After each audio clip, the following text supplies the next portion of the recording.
O nosso assunto é momento profético atual. Eu gostaria de ler apenas um excerto de um versículo no Evangelho de Mateus. Quem está a projetar? A seguir, isso. Que diz assim, o texto bíblico. Os irmãos conseguem ler bem? Vamos ler todos juntos? Quem estiver a ver bem, vamos ler. Comigo. À meia-noite ouviu-se um clamor. Aí vem o esposo, saí-lhe ao encontro. Amém? Esta é a hora em que nós estamos muito, muito perto de chegar. À meia-noite, quando nós vamos ouvir este convite. E estamos já ouvindo, através dos sinais proféticos, através do Espírito Santo, que o noivo está quase a chegar. Aleluia! Meus irmãos, e nós vamos fazer uma revisão muito breve de algumas coisas que os irmãos já conhecem, outras talvez nem tanto. Os irmãos mais novos na fé que aqui se encontram, não se preocupem se não entenderem tudo, haverá um tempo para compreenderem melhor.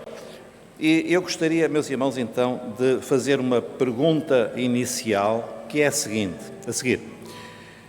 Será que nós devemos estabelecer uma relação entre as profecias bíblicas e a situação do mundo? Quer dizer, não será um pouco abusivo nós querermos olhar para o mundo e relacionar os acontecimentos que estão a ocorrer com a palavra de Deus, com as profecias de uma forma especial?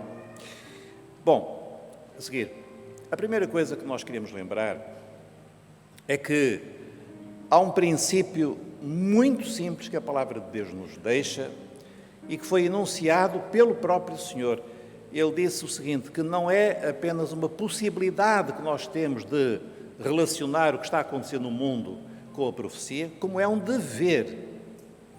E quando ele veio há 2000 anos, uma das coisas que mais o chocou foi que aqueles líderes, aqueles profissionais da Bíblia, eles eram incapazes de olhar para a Bíblia que eles conheciam, até de cor, e relacionar com a presença do Messias e de muitos sinais que estavam a acontecer naquele tempo. Como é que era possível eles terem a Bíblia e não reconhecerem os sinais? E então, num certo momento, ele, dirigindo-se aos religiosos, disse: Hipócritas, sabeis discernir a face da terra e do céu, como não sabeis então discernir este tempo? Como é que era possível eles não verem os sinais, não entenderem os sinais e viverem conhecendo teoricamente a Bíblia? Então, meus irmãos, nós queríamos aqui deixar este primeiro princípio que o próprio Jesus enunciou. Nós temos o dever, não é apenas uma possibilidade, mas um dever que a Igreja tem de relacionar os acontecimentos do mundo olhando para a Bíblia. Um segundo princípio é o seguinte: nós não podemos querer interpretar a Bíblia de uma maneira forçada em função das notícias dos jornais ou da televisão, aquilo que eu vou chamar o sensacionalismo. Então, às vezes há irmãos bem intencionados que alguma coisa extraordinária acontece e vão dizer, isto é um sinal da vinda do Senhor. Vamos imaginar algum descarrilamento de um comboio e morreu não sei quantas pessoas. Isto é um sinal que Jesus está para voltar. Não é, meus irmãos. É um sinal de que nós vivemos num mundo caído, com problemas, um mundo imperfeito. Não é um sinal. Então, se nós começamos a querer ver sinais em todos os lugares, nós vamos começar a banalizar e até a perder a credibilidade dos verdadeiros sinais. Então nós temos de evitar e temos de ter discernimento, como o Senhor disse. Vocês sabem olhar para os sinais que indicam a meteorologia e não sabeis discernir os sinais dos tempos? Então a Igreja, ela tem que discernir os sinais dos tempos. Um terceiro princípio, que é muito, muito importante. A Igreja, nós somos a Igreja.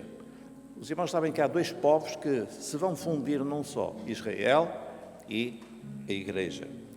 E, meus irmãos, a Igreja, que somos nós, a Igreja não aguarda cumprimento de sinais proféticos, porque tudo para a Igreja está cumprido e o arrebatamento da Igreja pode acontecer a qualquer instante. Eu gostaria que os irmãos entendessem muito bem este princípio. É o princípio que, em geral, se chama da iminência da volta do Senhor. O que é que quer dizer isto? Bom, quer dizer o seguinte, que o apóstolo Paulo, quando ele viveu, nós vemos nos seus escritos que ele claramente acreditava que Jesus podia vir na sua geração. E eu pergunto, ele estava errado? Será que Paulo se enganou? Mas nós vemos depois, no decorrer da história da Igreja, servos do Senhor, fiéis, que pensavam que Jesus podia vir no seu tempo. Não, meus irmãos, eles não estavam errados. Porque, de facto, o Senhor, Ele não marcou um tempo ou uma data para a vinda, para o arrebatamento da Igreja. E isto porquê? Porque há uma diferença muito grande, há várias diferenças, mas há uma muito importante entre Israel e a Igreja. E a diferença é a seguinte: a Igreja não tem datas, Israel tem muitas datas.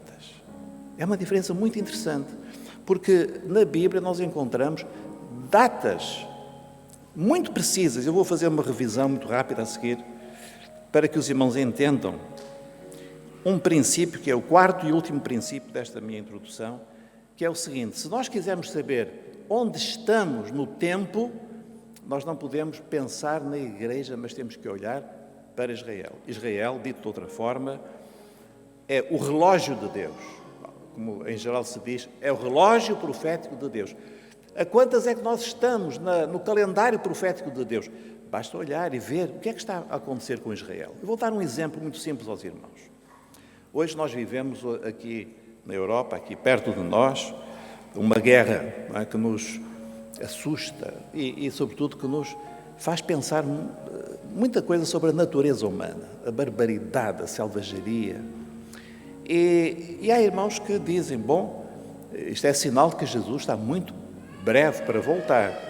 Eu creio também. Agora, vou pedir aos irmãos o seguinte: imaginem que nós recuávamos no tempo, por exemplo, para 1940, e que nós já éramos adultos nessa altura, e que nós éramos igreja em 1940. O que é que estava a acontecer na Europa em 1940?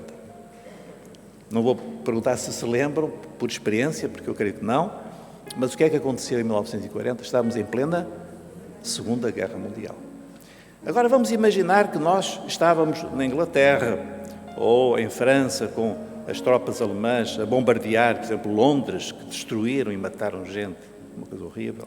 Ou na França, os nazis entraram pela França e conquistaram a França em pouco tempo. Ou na Polónia, pior ainda, onde houve massacres. Nós não iríamos dizer assim, bom, o fim do mundo chegou. Mas não chegou. E nós estamos aqui hoje. Porquê? Meus irmãos, nós podemos dizer que guerras são um sinal dos tempos, são sim.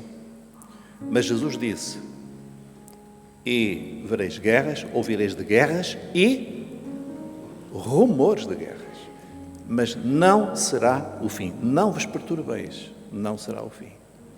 Então, não é uma guerra que me vai dizer que nós estamos perto do fim. Eu sei que é um sinal de que, de facto, este mundo está em convulsão. Eu sei que é isso. Mas, em 1940, faltava uma coisa muito importante no relógio de Deus, que era a restauração de Israel à sua terra. A restauração política de Israel. Porque, para os sinais do fim se cumprirem, é preciso que Israel esteja lá, na Palestina, na sua terra. Toda a profecia indica isso. Em 1940 não estavam. Pelo contrário, a guerra e as convulsões que ocorreram durante esses anos contribuíram para que houvesse um ambiente propício a Israel voltar à sua pátria, que aconteceu em 1947 e depois, formalmente, em 14 de maio de 48, porque criou-se aquele ambiente favorável a uma compaixão até pelos judeus que foram mortos aos milhares e milhões. Morreram 6 milhões de judeus nas câmaras de gás, nas perseguições dos nazis. Mas de tudo isso nasceu alguma coisa que estava previsto no calendário de Deus, que era a restauração de Israel à sua pátria. Esse sim foi um grande sinal. E foi um sinal tão grande que a Igreja em todo o mundo, e nós temos vários documentos que falam disso, muitos irmãos nossos, quando viram Israel voltar, quando viram que havia uma pátria chamada Israel, uma nação independente ali naquele mesmo lugar, muitos irmãos nossos disseram, agora sim, agora o tempo do fim está perto. E tinham toda a razão. E nós vamos ver que, de facto, no calendário de Deus, o que está a acontecer com Israel é muito, muito importante. Então nós dizemos assim, a Igreja não tem sinais, mas se nós olharmos para o relógio de Deus que é Israel, nós vamos percebendo o seguinte, estamos muito próximo do fim. Amém? A seguir, então eu vou aqui fazer uma revisão, não se assustem, que eu não vou aqui falar de tudo isto, é apenas, nós já demos aqui várias vezes uma explicação sobre uma das maiores profecias de toda a Bíblia, é uma profecia verdadeiramente espantosa, que todos nós devemos conhecer nos seus traços essenciais, que é a profecia das 70 semanas, em Daniel, no capítulo 9. Essa profecia dada a Daniel, aliás, Daniel é um livro que tem profecias que nós ficamos assim de boca aberta, assim, meu Deus, como é possível? Este homem recebeu revelação que ultrapassou largamente o seu tempo e que chegou aos nossos dias. E uma coisa, e que ainda se vai cumprir no futuro, porque nós ainda aguardamos o cumprimento de certos aspectos das profecias de Daniel. Então, só para lembrar, irmãos, agora vamos olhar para Israel, porque em Israel nós encontramos datas. E como encontramos? Por exemplo, quando Daniel entendeu, pela palavra profética dada a Jeremias, que o exílio de Israel em Babilónia tinha uma duração, reparem, datas, não é? Jeremias disse que o tempo da duração, alguém sabe quantos anos eram? 70 anos. Então, Daniel entendeu, nós estamos fora da nossa pátria durante 70 anos. E ele foi para o joelho e começou a orar, Senhor, restaura, tu falaste, Senhor, tu falaste que eram 70 anos, restaura o teu povo, traz de novo, Senhor, o teu povo para a sua terra. E o Senhor enviou um ser angelical, trazendo uma profecia extraordinária. Daniel, 70 semanas estão determinadas sobre o teu povo. E nós já sabemos que semana, aqui não fala de semana, de dias, como nós habitualmente entendemos, mas hepténios, quer dizer 7 anos. Então, são séries, 70 séries de 7 anos. E, inclusive, irmãos, a profecia era tão exata que foi indicada a partir de quando é que essa profecia devia começar a ser contada. Que era a partir de um decreto de um rei, e hoje a história, inclusive a história de irmãos nossos, feita por irmãos nossos, ela já tem uma data perfeitamente estabelecida, que é em 5 de março de 444 a.C.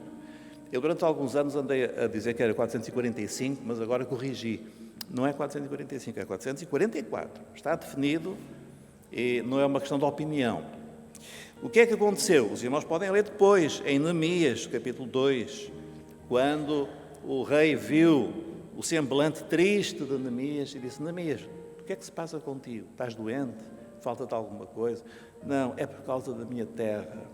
E o Senhor enviou Neemias com autoridade imperial para começar a reconstrução dos muros de Jerusalém. Meus irmãos, então, nós começamos a ver que o relógio ligou-se. As 69 semanas começaram a funcionar a partir de 5 de março de 444 a.C.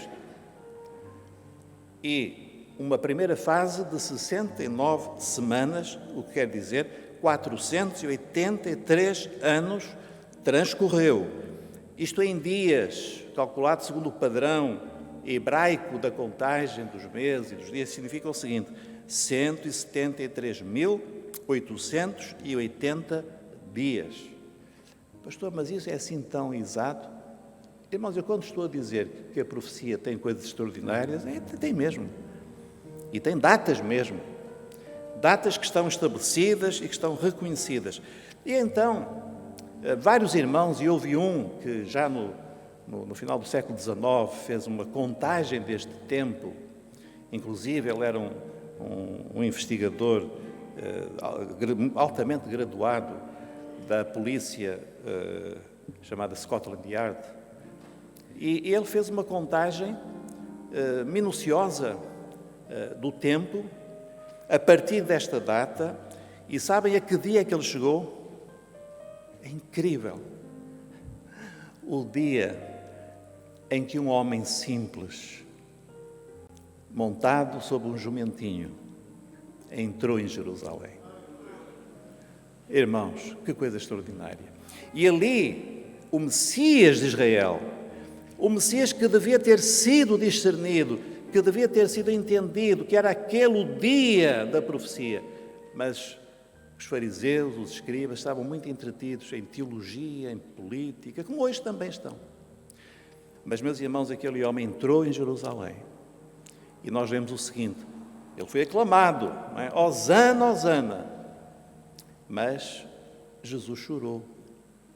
Ele chorou sobre Jerusalém. Ele viu Jerusalém e ele chorou e disse: ah, Jerusalém, Jerusalém, que matas os teus profetas e apedrejas os que te são enviados. Se tu conheceras o tempo da tua visitação, porque aquele era o dia da visitação, se tu soubesses aquilo que à tua paz pertence, Jerusalém é a cidade da paz. Se tu soubesses, se tu me reconhecesses, se tu me aceitasses como o teu Messias. Mas, infelizmente, Israel não aceitou. Irmãos, e foi a grande tragédia de Israel. Mas a tragédia de Israel foi a nossa bênção. Sabem porquê? Israel não aceitou, mas eu aceitei. O irmão também aceitou Jesus como Messias. Quem é que aceitou? O irmão aceitou? Então diga, glória a Jesus. Graças a Deus, porque eu aceitei. Israel não. Israel não viu, não entendeu. E os mesmos que gritaram, aclamando Jesus, passados uns dias, que é que eles gritaram? Crucifico, crucifico, crucifico. E Pilatos, sem entender, mas vocês querem que eu vos solte Barrabás? Entre Barrabás e Jesus, vocês escolhem Barrabás? É isso mesmo. E que farei eu de Jesus? Crucificam. Meus irmãos, e aqui começou, de facto, uma nova etapa nos planos de Deus. Era um mistério. Um mistério era algo que estava oculto, mas que acabou por ser revelado. Qual era o mistério que ocorreu? É o mistério da Igreja. Então o apóstolo Paulo diz: a mim, o menor dos apóstolos, me foi revelado este mistério. E nasceu um outro povo. É um outro povo que não é uma descontinuidade relativamente a Israel, mas é outro povo. É outra nação, que agora já não é mais a raça de Abraão, mas é pela fé de Abraão. E então hoje a Igreja está aí. A Igreja nasceu no dia de Pentecostes. Por quanto tempo? Há alguma profecia que nos diz quanto tempo é que a Igreja tem de vida? Os irmãos conhecem alguma profecia bíblica? Há quem diga assim: aos 2000 chegarás e dos 2000 não passarás. Não é? Mas isso não é Bíblia, isso é o Sr. João lá da aldeia. Não é? Tem aqueles aforismos. Não, meus irmãos, nós não temos datas. Nós só sabemos que Jesus pode vir a qualquer momento. Eu pergunto aos irmãos, biblicamente, Jesus podia vir hoje? O que é que os irmãos acham? Agora vou perguntar outra coisa, mas ninguém responde. E os irmãos gostavam? Uma vez um pastor nosso foi convidado para pregar numa outra igreja, e era um domingo de manhã, e ele perguntou, ele estava todo animado, não é? Porque Jesus vai voltar. Quem é que está aqui que gostaria que Jesus voltasse hoje? E ficou espantado, ninguém levantou a mão. Houve só um irmão assim, um velhinho, que levantou o braço, também velhinho, também já estava mais para lá do que para cá, não é? E ele levantou o braço, assim. Ele disse depois, eu fiquei, como é que é possível não haver aquele anseio de estar com Jesus? Vai ser o dia mais feliz da nossa vida. E, meus irmãos, e nós como igreja, nós temos de ter este sentimento. Jesus pode voltar a qualquer momento. Então quer dizer que eu não me devo preocupar com os impostos. Agora, não, tenho que pagar os impostos. Quem não pagou já vai pagar a multa, mas tem que pagar. Então eu já não preciso descontar para a minha aposentação. Não, tem que descontar. Os jovens, não é preciso tirar o curso, Jesus vai voltar. Não, tem que fazer tudo isso. Os tessalonicenses caíram nesse erro. Alguns deixaram de trabalhar porque Jesus estava para voltar. Meus irmãos, que maravilha! Jesus vai voltar, vou deixar de trabalhar. Aquelas segundas-feiras de manhã, não é? Coisa horrível. Vou comer à custa dos meus irmãos, vou orar muito, vou visitá-los, a ver se eles me dão uma comidinha. Aí Paulo teve de intervir e disse, olha, diz aí à igreja o seguinte, quem não trabalhar, não coma. Resolveu o problema, porque toda a gente gosta de comer, não é? Meus irmãos, nós não devemos ser assim excêntricos. Há aí muitas excentricidades. Mas eu digo uma coisa aos irmãos. Jesus pode voltar e vai voltar no momento em que ninguém espera. Ninguém espera. O irmão não está à espera naquele dia. E Jesus vai voltar. E por isso é que este facto de Jesus poder voltar a qualquer instante leva-nos a viver uma vida santa na presença do Senhor. Porque nós não vamos ter tempo para corrigir o que está errado. Não, Jesus pode voltar agora, então tem de estar pronto. Leva-nos a viver uma vida de serviço, de entrega ao Senhor, porque Ele pode voltar a qualquer instante. Mas, meus irmãos, o tempo da igreja vai chegar ao fim. A igreja começou no Pentecostes. Como é que se chama o fim da igreja? O que é que vai determinar o fim da igreja? O que é? O arrebatamento. A nossa esperança é esta, o arrebatamento. Pastor, e Israel? Bom, Israel está lá. Ainda há um tempo, há uma semana, 69 semanas passaram. Há uma ainda que falta, há 7 anos que faltam. É o tempo da grande tribulação. Se os irmãos quiserem uma descrição pormenorizada, leiam Apocalipse 6 até 19, mas não leiam à noite. E Jesus vai voltar. Porque a semana está preparada. E até há um pormenor que Daniel deixou, é que esta última semana, ou estes últimos 7 anos, vão ser divididos em 2 metades. Reparem, a precisão.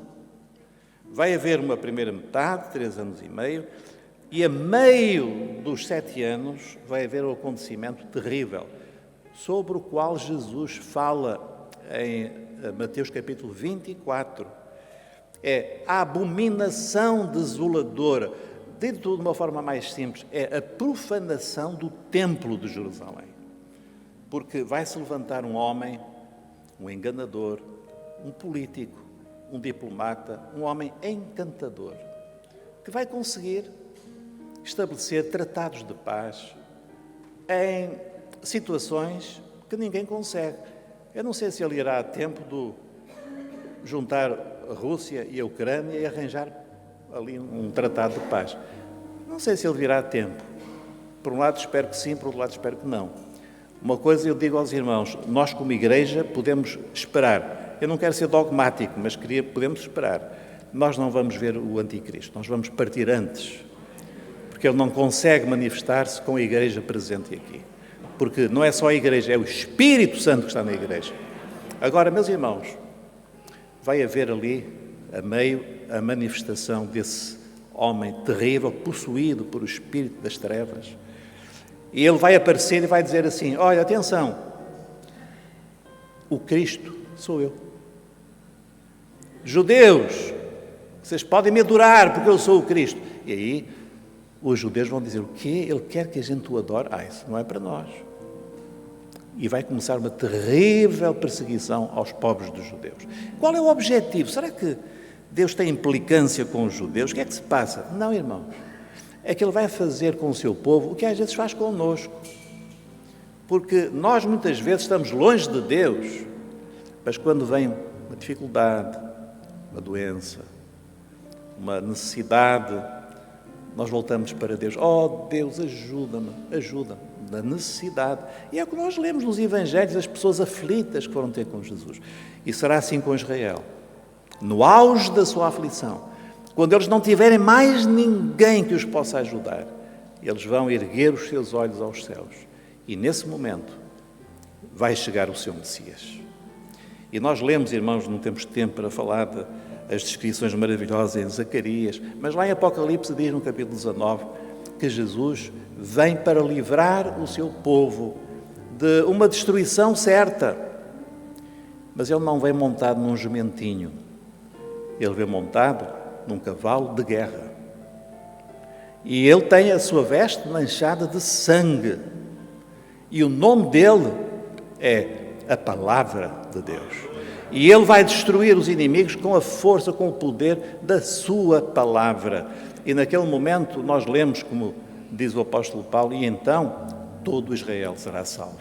Irmãos, é isto que a profecia indica. Israel foi restaurado politicamente, mas falta a segunda metade. Ele vai ser restaurado espiritualmente. Israel vai aceitar o Messias, vai aceitar Jesus, como nós também estamos aqui e aceitamos Jesus. E algo novo e maravilhoso vai haver na terra. Amém, meus irmãos? Não é maravilhoso isto? Tudo está profetizado. Agora, irmãos, vamos avançar um pouco mais. A seguir. Então, nós sabemos que há sinais na natureza, alterações climáticas que agora estão em alta, não é? Toda a gente fala, e com razão. A seguir, nós vemos este homem, este homem que eu tenho sempre tanta pena dele, que ele tem um ar de que quem quer fazer alguma coisa, mas não consegue. Que é típico também dos portugueses, não é? Bom, e ele diz, o mundo está a caminho de um desastre climático. Está mesmo. Mas ninguém se entende com a redução do carbono e isto e aquilo. É muito complicado, não é? Muito complicado. Mas estamos, de facto, é um sinal. A seguir. Epidemias também que Jesus falou. Eu nem falo disto, irmãos, todos conhecem. Nós estamos a sair, espero eu, de uma epidemia global, não é uma coisa localizada, global. A seguir. Então nós podemos perguntar, perante os sinais proféticos e o que se passa no mundo, podemos responder esta pergunta. Há sinais proféticos que estão a cumprir-se na natureza? Sim ou não? Sim. Claramente sim. A seguir. Segunda pergunta. Assistimos hoje a guerras e rumores de guerras? Oh, irmãos, claro, não é? Sim. E de que maneira? Então, vamos passar que estes dois têm uma cara e ainda se matam um ao outro. Vamos avançar. E agora, então, irmãos, prestem atenção a uma coisa que é muito, muito importante.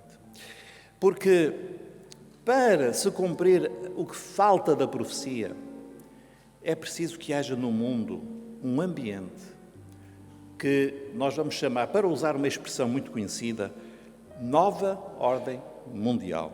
Nova ordem mundial é o seguinte, é uma nova estrutura económica, religiosa e, sobretudo, política do nosso mundo. E os irmãos perguntarão, mas o que é que quer dizer isso? Bom, quer dizer o seguinte, que hoje é patente que nós não podemos viver mais, não sou eu que digo, os políticos dizem, as pessoas entendidas, até pessoas de bom senso dizem, nós não podemos continuar a viver desta maneira, com guerras. Então agora, no século XXI, nós temos uma guerra aqui na Europa, não é possível. E nós temos gente a morrer de fome. Lá no norte há quem queime o cereal para o preço se manter em alta. E cá embaixo, no sul, há gente a morrer de fome. Não é possível. Nós temos que deitar mão a isto. É preciso uma nova configuração. E ela vai surgir, irmãos. Já está muita gente a clamar por isso.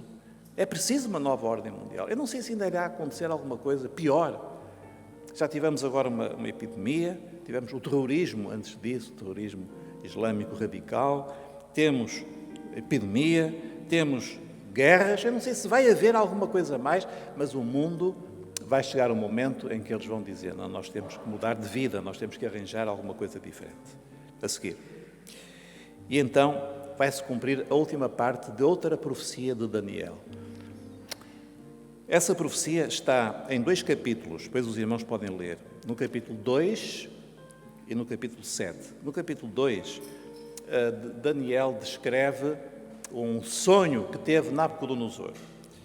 É um sonho de uma estátua e os pés da estátua. Os pés da estátua é que nos interessam, porque são 10 dedos. É uma mistura de ferro e de barro. E no capítulo 7, a mesma profecia sob outro aspecto é a profecia de um ser monstruoso, um quarto animal, que tem 10 pontas ou 10 chifres. As pontas ou os chifres são, na Bíblia, símbolo de poder. E Daniel diz, quanto às 10 pontas daquele mesmo reino se levantarão 10 reis. Então, quer no capítulo 2, quer no capítulo 7, Daniel profetiza o seguinte: haverá o último império da estátua, que é o império dos gentios, os impérios gentílicos. O último império terá 10 reis. E agora, meus irmãos, atenção, porque isto não se cumpriu ainda. Por isso é que eu disse, Daniel tem profecias que a maior parte já estão cumpridas, mas há outras que ainda não se cumpriram. E nós sabemos que esta nova ordem mundial vai, em algum momento, desembocar nesta estrutura de 10 regiões, 10 reis. Eu não sei, não posso falar com muita clareza, porque apenas sabemos o que Daniel fala, não vamos acrescentar nada, mas serão 10 homens que têm poder político. E, a seguir, nós podemos imaginar, uma vez que isto já corre há muitos anos, um mapa que, por várias razões, até por razões económicas, mas por outras também, é um mapa que divide o planeta em 10 regiões. E isto não é uma coisa que foi feita pela Igreja, é coisa que os irmãos podem consultar na internet, etc. 10 regiões do mundo. E os irmãos perguntaram, mas será possível? Bom, vamos lá ver. Portugal pertence a alguma região? Os irmãos estão a olhar para mim como Portugal, onde é que fica Portugal? Portugal pertence a alguma região? Sim ou não? Como é que se chama? União Europeia. Então, quem é que manda em Portugal? É o Costa. Sim, mas o Costa, o que é que ele faz? Quando são coisas importantes, ele pega no telefone e diz, nós podemos aqui em Portugal fazer isto? Não. Ainda agora, Portugal e a Espanha tentaram descer o IVA para uma taxa menor e a Europa disse não. Pronto. Porquê? Porque há uma autoridade agora estabelecida acima das nações. Então Portugal é uma coisa bonita, não é? Tem o Galo de Barcelos, tem o Algarve, tem a cultura, o passado, mas o poder, onde é que está o poder? Já não está mais, ou pelo menos em grande medida, em Lisboa, está em Bruxelas. E vai haver mais regiões, vai haver uma junção de regiões. Nós não sabemos como e, sobretudo, nem quando, mas isto vai acontecer, meus irmãos. E os 10 reis vão se levantar. E então, a seguir, desses 10 reis ou 10 autoridades, diz Daniel que se vai levantar um, que vai abater 3 deles. E depois ele vai proferir palavras contra o Altíssimo. Nós sabemos quem é o ser maligno que tem este sonho louco de ser igual ao Deus Altíssimo. E ele vai usar este homem para proferir palavras contra o Deus Altíssimo. E vai querer ser igual a Deus. E vai perseguir os santos, os fiéis ao Senhor. E ele falará coisas grandiosas, e eu não vou aqui dar-lhe mais tempo de antena, mas este homem que aparecerá, os irmãos devem conhecê-lo como o Anticristo ou o Iníquo. Há muitas designações para ele na Bíblia. Ele vai aparecer. Agora eu vou dizer mais uma vez aos irmãos, se nós estamos a entender bem a Bíblia, ele só pode manifestar-se quando a Igreja tiver partido. Mas nós começamos a ver, irmãos, que esta configuração ela está a formar-se. Este clamor por alguém que nos tire deste pântano, desta situação perigosa em que o mundo está a viver, ele vai aparecer. E ele vai dar aquilo que o mundo quer. Vai dar paz, segurança. Ele vai resolver o problema da China, dos Estados Unidos, da Rússia, da Ucrânia, se ainda existir, de Israel e das nações inimigas à sua volta. Ele vai fazer tratados de paz, até ao dia em que ele disser: agora eu sou o Cristo, eu sou aquele a quem vocês devem adorar. A seguir, então, meus irmãos, nós podemos perguntar: já existe esta última configuração do Império dos Gentios, os 10 dedos da estátua, as 10 pontas daquele animal, já existe? Não. Está perto? Eu creio que sim, tudo indica que sim. Mas já existe? Não, ainda não existe. A seguir. Agora, irmãos, um outro sinal na Igreja, eu não vou falar disto, não há tempo, mas há sinais de apostasia da Igreja. A Grande Babilónia, quer do ponto de vista do ecumenismo, o ecumenismo é a união dentro da cristandade, não é? Das religiões cristãs, mas também o diálogo de religiões, o cristianismo, o budismo e tal, por aí fora. Há sinais? Meus irmãos, claro que sim, claro que sim. Nós estivemos aqui perto, mas eu não vou perder tempo com isso. A seguir,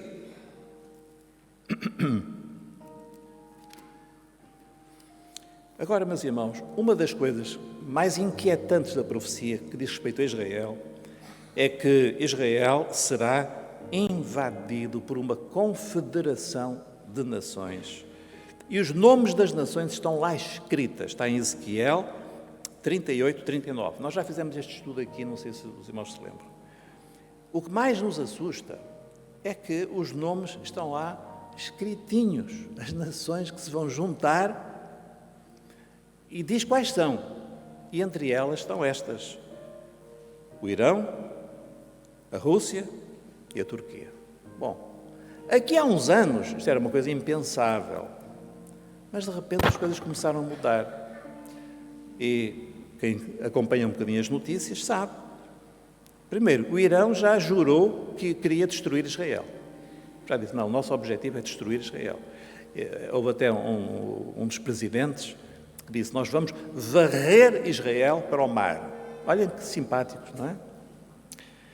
A Rússia está num desespero, quer fazer alianças, quer provar que é uma grande potência e tem um exército selvagem, brutal, que vai onde for. E depois temos esta personagem da Turquia, muito ambíguo.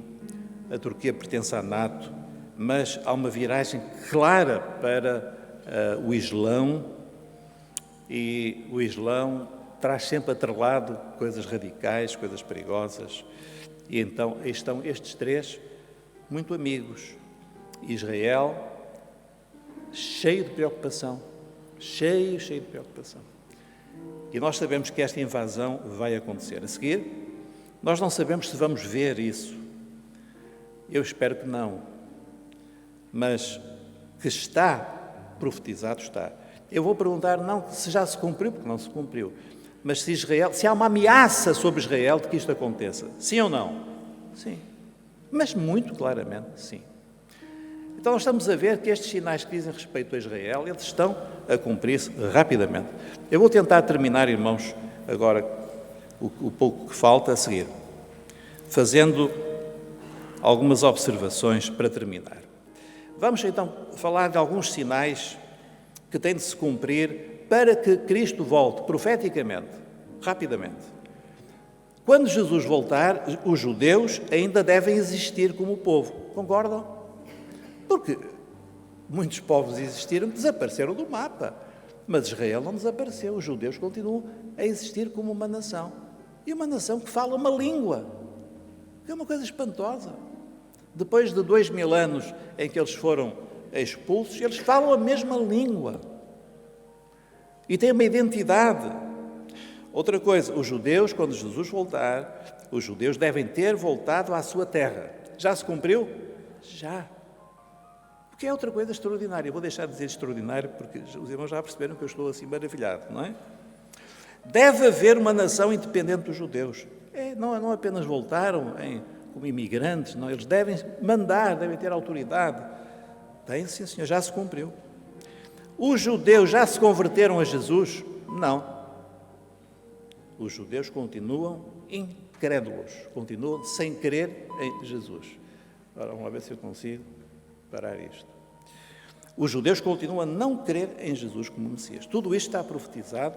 Então, eles foram restaurados politicamente, mas não restaurados espiritualmente. A seguir, e agora outras perguntas. As profecias dizem que o monte do templo deve estar sob controlo total de Israel. Já está cumprido? Não. Eles apenas controlam uma parte. É interessante que em 1967, quando foi a Guerra dos 6 Dias, eles controlaram tudo, mas passados poucos dias deram metade aos muçulmanos, aos árabes, perdão. Porque senão era a Terceira Guerra Mundial. Então eles têm uma parte de controle, mas não têm tudo. Outra coisa, a Bíblia diz que quando Jesus vier, deve haver um terceiro templo em funcionamento. Aliás, o anticristo ele vai entrar neste terceiro templo. Neste momento não há o terceiro templo, não existe. Mas há projetos para o reconstruir. Mas haverá sacrifícios no templo. Claro que se não há templo, muito menos há sacrifícios. E Israel fará um acordo de paz trágico, tutelado pelo anticristo, conforme está escrito em Daniel 9, 27. Para terminar, meus irmãos, eu agradeço a vossa atenção, porque isto é muita informação, não é? Mas estamos a repetir coisas que já falamos. A seguir, para terminar, e a Igreja? A Igreja de Jesus. E nós? E nós? Meus irmãos, o que a Bíblia diz é que quando Jesus vier buscar a Igreja, e nós lemos há pouco, à meia-noite ouviu-se um clamor, aí vem o esposo sair-lhe ao encontro, aí vem o noivo sair-lhe ao encontro. Meus irmãos, neste momento a Igreja, ela tem duas hipóteses quanto ao arrebatamento. Ou nós, agora vou falar em nós, que somos nós a Igreja, ou nós vivemos em santificação, em serviço, em fidelidade ao Senhor, com as nossas candeias acesas, e aí nós vamos entrar na festa. Mas, se nós abandonarmos a fé verdadeira pelo amor ao mundo não quer dizer deixar de ir à igreja. Não, a pessoa vai à igreja quando pode e tal, quando tem tempo livre, mas no seu coração é amor ao mundo, às coisas desta vida. Ora a Deus para Deus abençoar o carro e a casa e mais não sei o quê. Se nós entramos nisso, se nós deixamos que a mornidão ocupe a nossa vida, se nós nos tornarmos crentes mornos, que é a coisa que mais desagrada ao Senhor, Ele não entende como é que é possível ser morno. Se nós deixarmos que entre em nós a negligência para servir ao Senhor, meus irmãos, a porta vai se fechar e nós não vamos entrar. Ah, Senhor, abre-nos, abre-nos. E a palavra é, não vos conheço.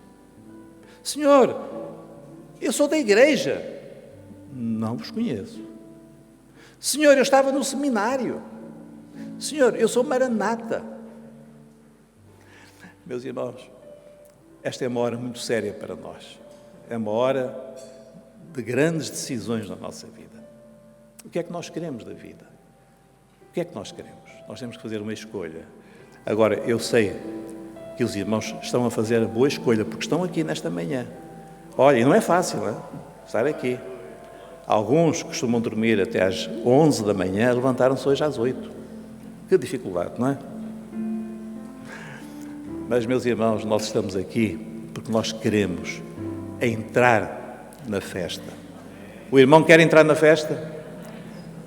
Prepare-se, acenda a sua candeia. E hoje é o dia em que o Senhor está a renovar as nossas candeias, em que o Senhor nos quer abençoar e nos quer visitar. Vamos aproveitar, porque Jesus pode voltar hoje.